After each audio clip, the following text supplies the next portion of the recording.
fared in their relegation playoff final. Con Murphy brings us this report.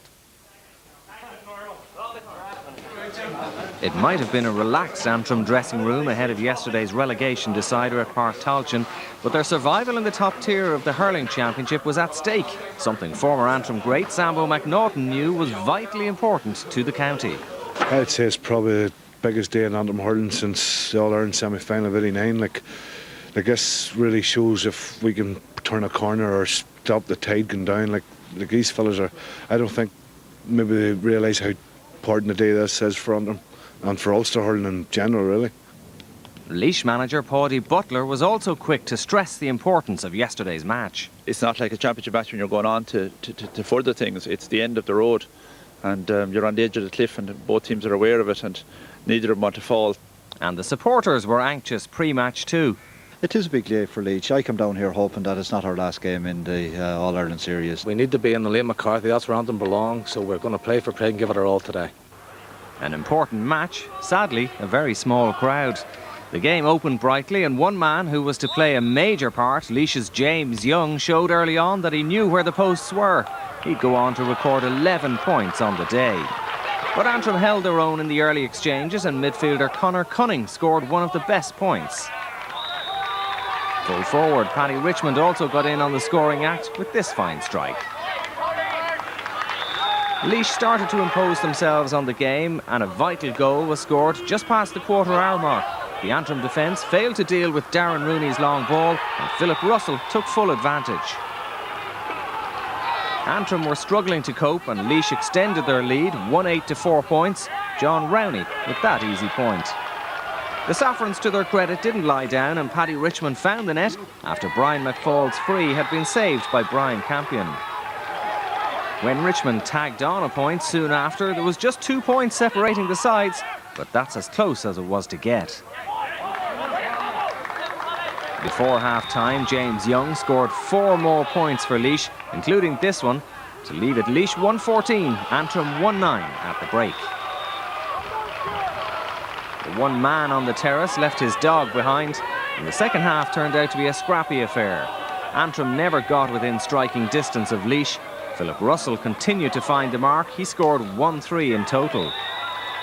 Substitute Liam Tynan chipped in with 3 second-half points, and Laois were home and dry. Safety for them, the drop for Antrim. Final score 123 to 115.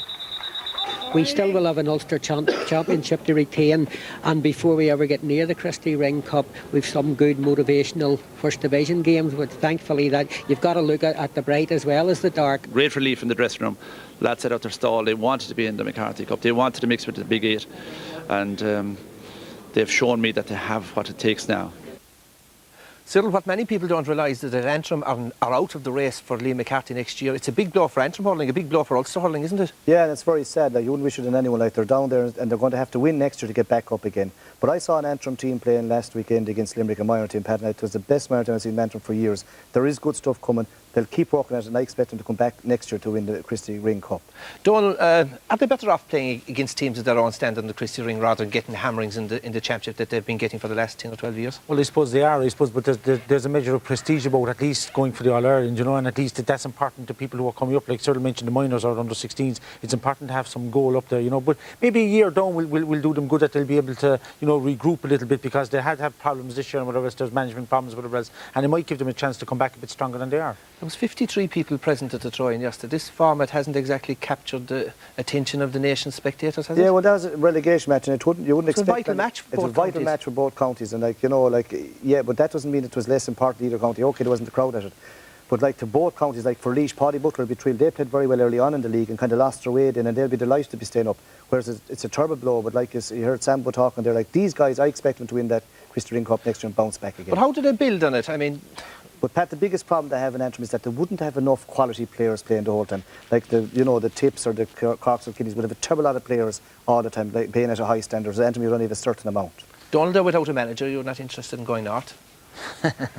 Be too far away from me. They need a messiah. Well, I'm not quite sure. I think that every county has people from within their own ranks that can do a good job. And I think as I said, all Antrim need to do now is maybe look at where they can go. They're going to be in the National League next year, playing against the top teams, and at least that'll be a step forward for them. And at the same time, they suffer as well because one of their top clubs will always be involved in the Ulster Club or All Ireland Club, and that takes players out of them at an early start of the year. But lads, Ulster hurling for the last number of years is completely in the doldrums. It's been a shambles, hasn't it? Well, they'd often make a big show, like a run a team close, and then you expect the following year, but they just wouldn't have the stuff coming through, Patrick. Every other county would have minors under 21s coming through. But as you see, even by Limerick, they won 3 or 4 All-Ireland under 21s, and they haven't won a senior game for ages against any of the top counties. It's not that simple. You have to have something to put onto, and that's where the traditional counties are at an advantage the whole time. Gentlemen, thank you. Time now for a break, but do stay with us, as we'll be turning out